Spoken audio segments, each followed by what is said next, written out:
네. 그 윤석열 전 대통령 얘기도 좀 이어가야 될 것 같은데 내란죄 특검을 시작을 했고요. 또 윤석열 전 대통령에 대한 출국 금지가 있었다. 그리고 뭐 체포영장이 청구가 됐다 이런 얘기가 계속 나오고 있습니다.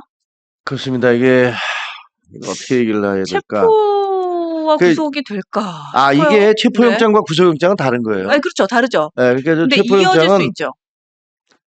이어질 수 있지 않을까요? 체포영장은 네. 지금 현재 안 나오고 있다. 소환에 불응하고 소환에 있죠. 불응하고 있으니까 네.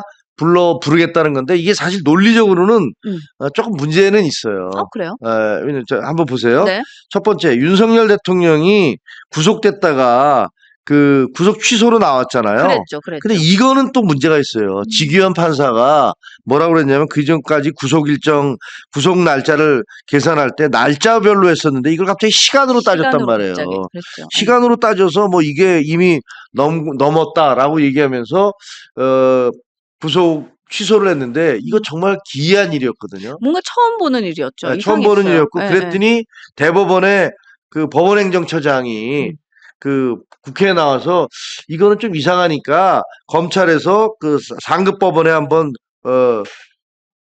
이의를 제기해봐라 라고 했는데 검찰총장이 안 했어 이거를. 그래서 이제 풀려났잖아요. 그랬죠. 풀려났던 거 이거는 사실은 정상이라고 보기는 좀 쉽지 않아요. 자연스럽지가 않죠. 자연스럽지 않아요. 네, 이상해요. 그다음에 또 하나는 경찰이 윤석열 전 대통령을 3번이나 소환을 했어요. 근데 안 나왔어요.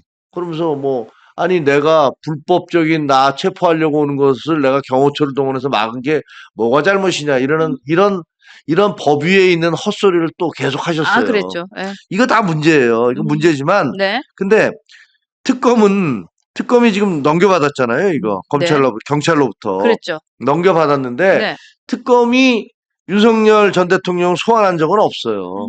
근데 그 이전에 3번 경찰에서 소환했는데 안 오겠다고 했으니까 이거 안 오겠다는 의사를 분명히 한 거니까 그럼 체포영장 발부할게. 뭐 이렇게 얘기하고 있는 거거든요. 그렇죠. 근데 그거는 조금 어떻게 보면 법원에서 기각될 수도 있어요. 그렇게 보세요. 아니 발부될 가능성이 크지만 기각할 수도 있어요. 왜냐하면 가능성도 있다. 야 니네도 한번 먼저 체포영장을 체포가 아니고 소환을 해라. 특검 니네도 소환을 했는데 만약에 안 오면 그때 발부해 줄게. 이렇게 할 수 있을 것 같거든요. 가능성도 있다. 네, 그럴 가능성도 있어요. 그래서 저는 그냥 드는 생각에는 특검에서 그 넘겨받은 다음에 바로 와라. 이렇게 소환을 한번 하고 그래서 안 오면 체포영장을 발부받았으면 어땠을까 그런 생각이 들어요. 그래서 일각에서 그런 얘기도 하더라고요. 저것은 그냥 소환 조사에 응할 수 있도록 이제 포석을 깔았다. 그러니까 실제로 이제 뭐 체포가 된다는, 그러니까 체포영장이 발부된다라는 것을 기대하기보다는 약간 으름장을 놓는 그런 효과라고 얘기를 하는 분들도 있더라고요. 그렇죠. 근데 체포영장이 발부가 되면 바로 체포해 오겠죠. 소환해서 오겠죠. 그러니까 데려올 텐데 문제는 그러면 48시간 이내에 구속 여부를 결정을 해야 돼요. 근데 지금 내란죄는 재판에 들어갔기 때문에 내란죄가 아닌 공무집행방해라든가 뭐 이런 걸로 직권남용 이런 거 증거인멸 이런 걸로 이제 구속영장을 48시간 내에 내야 되는데 제가 보기에는 아마 체포영장이 발부되면 바로 데려다가 또 다시 돌려보냈다가 또 다시 오라고 그러고 이러지는 않을 것 같아요. 바로 48시간 안에 구속영장을 청구하지 않을까. 뭐 이런 생각이 듭니다. 근데 김건희 씨도 지금 고검에서 2번, 중앙지검에서 3번 소환을 요청했는데 지금 소환 조사에 불응하고 있어요. 그렇습니다. 그 병원에 입원도 했잖아요. 입원을 했는데 그게 뭐 3번째 통지서가 온 날 입원을 했다. 뭐 이렇게 얘기를 하더라고요. 그럼 여기도 지금 체포영장 발부의 가능성이 있을까요? 어떻게 근데 보세요? 체포영장 발부할 수 있죠. 근데 문제는 이제 지금 병원에 있는데 병원에 있는 지가 지금 2주째잖아요. 이제 2주째죠. 근데 이 우울증 때문에 2주 동안 뭐 치료를 받았는데도 2주 동안 계속 있다? 그럼 이게 우울증 때문에 치료를 받으러 간 건지 도피하러 간 건지 이런 의혹을 살 수가 있거든요. 사실 우울증으로 입원까지 해서 일주일 이상 입원하고 있는 경우는 쉽지 않죠. 많지 않아요. 본 적이 없어요, 저는. 그러니까 아예 그냥 아예 격리 조치를 하든가. 그렇죠. 너무 심하면 진짜로 정신병원으로 이제 병동에 그렇죠. 집어넣잖아요. 예, 근데 예. 그건 아닌 것 그건 같은데. 아니잖아요. 그건 아닌 것 같은데 그러면 아마 잠시 뒤면 조금 지나면 분명히 그 아산병원도 거기에 대한 해명을 하라는 요구를 받게 될 아, 거예요. 그럴 수 있겠네요. 그러니까 정확히 병명이 뭐고, 네. 그다음에 지금 어떻게 치료를 하고 있고, 어떻게 치료를 했고, 뭐 이런 것들을 요구받을 거예요. 그러면 제가 보기에 글쎄 병원에서 상당히 곤욕스럽겠네요. 그렇죠. 네. 그러면 이 부분에 대해서 어떻게 나올지는 잘 모르겠어요. 요것도 포인트네요. 예, 예. 이것도 근데 체포영장이 발부될 만약에 계속 안 나오면 체포영장이 발부될 가능성도 있죠. 그러면 사실 부부가 네. 이 두 부부는 다 구속될 가능성이 있잖아요. 이 그렇죠. 부부는 높죠. 예, 네. 구속될 가능성이 되게 높아요. 그렇죠. 높죠. 높은데 그렇다면 장영자 이철이 사건 이래로 그거 아세요? 장영자 이철이 사건? 장영자 씨 얘기 많이 들었죠. 저도 어릴 때. 예, 어릴 때죠. 1980년이었는데 그때부터 계속 들락날락 하시는 분 아니에요? 예, 1980년도에 그때 이제 전두환 정부가 들었을 때 81년도에 들어섰는데 되고 나서 그 처제인가? 그렇죠. 사촌 처제인가? 그렇죠. 장영자 씨와 이철이, 옛날에 이제 중앙정보부라고 그랬죠. 거기 근무했던 이철이 씨 부부가 사기극 때문에 이 부부가 다 구속이 된 적이 있는데 그때 이후로 가장 큰, 그리고 아마 만약에 둘 다 구속이 된다면 그러면 이게 또 해외 토픽에 나오겠죠. 아, 그렇죠. 그게 무슨 국격입니까? 국격이 무슨 이게 일이에요? 뭐냐. 그러니까 옛날에 무슨 마르코스, 그죠? 그다음에 이멜다 뭐 이런 얘기 들어보셨죠? 1987년도에 네. 이런 거 다 기억하면 야 내가 나이가 얼마나 들었는지를 이제 아니, 박식해 보여. 박식해 보여. 괜찮아요. 박식해 보입니다. 확실히 아시게 되겠지만 장영자 오랜만에 들어보고 있다. 아니, 그렇죠. 최근에 또 들어간 걸로 나 기억하는데. 최근에 또 한 번 들어갔어요.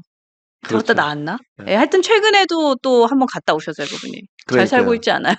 뭐 서정욱 변호사가 만나고 왔대요. 윤석열 대통령을 만나고 왔다는 거잖아요. 만나고 와서 뭐 얘기도 들었는데 뭐 김건희 여사가 상당히 증세가 안 좋아서 뭐 왜냐면 뭐 극단적 선택하는 거 아니냐는 그렇게 물어보시는 분들도 있으니까 그런 얘기하는데 그건 뭐 저희가 알 수는 없겠죠. 알 수는 없는데 아무튼 이렇게 되면 우리는 상당히 좀 망신스러운 일들이 또 이제 벌어질 가능성이 있는 것 같아요. 근데 제가 최 의원님 오시면 이거 좀 여쭤보고 싶었어요. 그러니까 한간에서 밀수 얘기 되게 많이 들리던데 혹시 그 내용 들은 거 있으세요? 평택에서 벌어졌다는 뭐 그 얘기 말이잖아요. 네. 김건희 여사 관련해서 뭐 밀수 얘기가 계속 들리던데. 그 장모 최은순 씨가 이거는 근데 확인된 게 아무것도 없어요. 근데 얘기가 되게 많이 들려요. 장성철 평론가가 그분이 뭐 여기저기 나가서 뭐 그런 얘기들을 좀 하고 있는 모양이에요.